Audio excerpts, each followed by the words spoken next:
There are $5 billion worth of supercars rotting away in the jungle. That's right, if you've ever had a dream car, I can guarantee you that this guy owns 50 of them. But the saddest part is they aren't being looked after, and decades later, they're now falling apart. So today let's learn about the insane owner of this collection, take a peek at his garage, and uncover the heartbreaking fate of many of these supercars. First, let me introduce you to Hassanal Bolkiah, or as he's better known, the Sultan of Brunei. And if you've never heard of Brunei, I don't blame you. That's because Brunei is a pretty tiny country in Southeast Asia, with a population smaller than most counties in LA. But what Brunei lacks in size, they more than make up for in oil. And in 1984, when Brunei got its independence from the British, the Sultan was finally able to get his grubby hands on all that dino juice. Within just 3 years, he had become the world's richest man, worth over 40 billion buckaroos. And ever since then, our boy the Sultan has been like a kid in a candy shop, draining every last drop of the country's oil wealth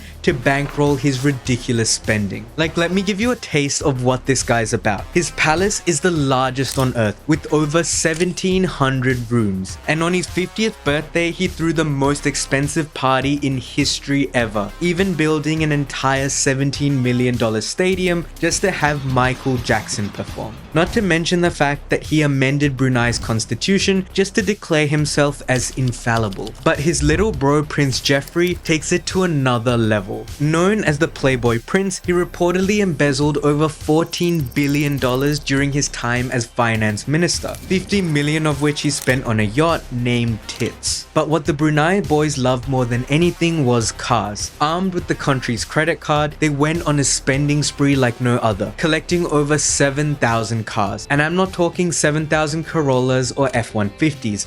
Hell no. The Brunei collection consisted of over 450 Ferraris, 380 Bentleys, and 600 Rolls Royces. While you and I bulk buy cans of tuna, these two are buying value packs worth of S-classes. All in all, their collection is worth over $5 billion.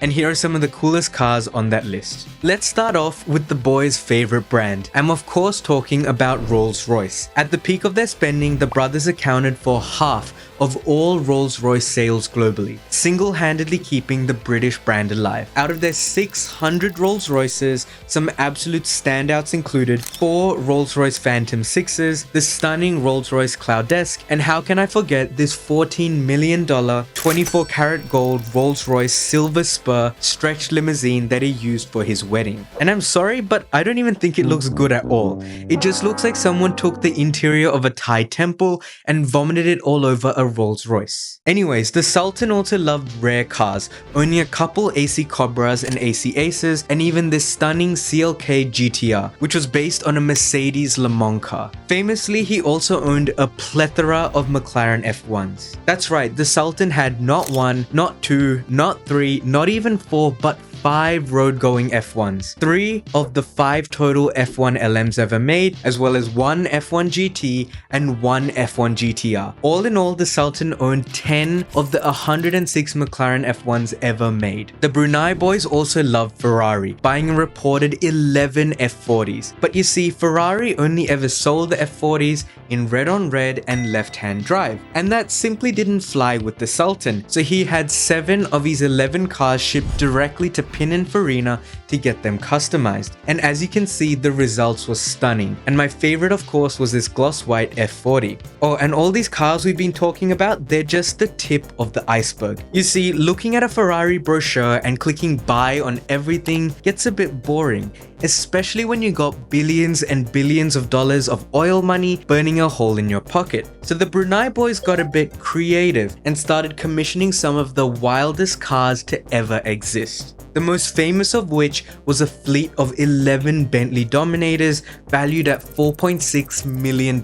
each. And if you've never heard of a Dominator, that's because it was a massive Bentley SUV built before Bentley ever made SUVs. In fact, years later, when Bentley decided to make the Bentayga, they reached out and borrowed a few Dominators to help their designers. Bentley also built the Buccaneer for the Sultan, and just look at it, this thing is so baller. A long, powerful hood and elegant swept back. Bentley honestly should have just made these for the public. Anyways, now let's talk custom Ferraris. Surely the brand, notorious for cease and desisting every modified 458 on the road, wouldn't give in to the Sultan's wacky demands, right? Wrong. Money talks, and the Brunei boys had plenty of it. One of their wildest cars was this 456 GT, and while it might look tame on the outside, this car was packing. You see, Prince Jeffrey wanted to tear up the streets of Brunei at night, so loaded up this car with night vision. In the 90s. Just imagine a murdered black on black 456 screaming through the streets of Brunei at midnight. And those weren't the only custom 456s either. The boys also commissioned 7 custom 456 station wagons at a price of $1.5 million a pop. On top of all that, the Sultan also had 2 Ferrari Mythoses, or is it Mythosi? Anyways, the point is he had 2 of them, and these weren't even meant to be sold. They were just concept cars that Pininfarina built for Ferrari on top of Testarossa chassis, and yet our boy had 2 of them, and look at it, they're pretty sick. Oh, and remember the Jaguar XJ220, the first and last and maybe only ever supercar Jaguar ever made? Well, even in stock form, it was pretty sick. But the Sultan took them to another level when he commissioned Pininfarina to rebody a few of them. The result was this, pure automotive excellence, and they only ever existed in Brunei.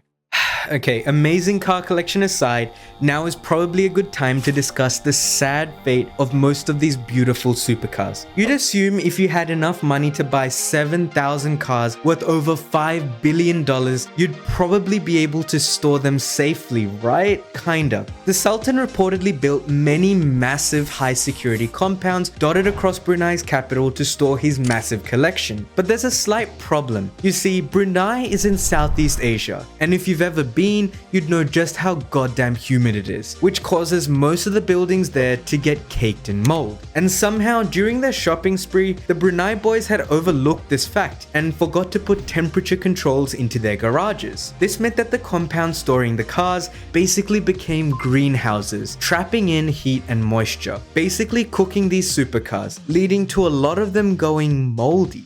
Luckily, for us car fans at least, in the late 90s the Asian financial crisis hit, and the Brunei royal family was low-key going broke and was forced to fire sale a few custom Ferraris and McLaren F1s. Other than that and a couple quiet under-the-table sales, most of the 7,000 cars still remain trapped with the Sultan, rotting away in the jungles of Brunei. But before you get all up in arms and start protesting in front of his massive palace, the fact is the Sultan actually kept a lot of amazing car brands alive. Like I said, literally half of Rolls Royces sales at the time were to the Brunei boys. And all those custom Bentleys that they commissioned, well, that was the only thing keeping Bentley alive.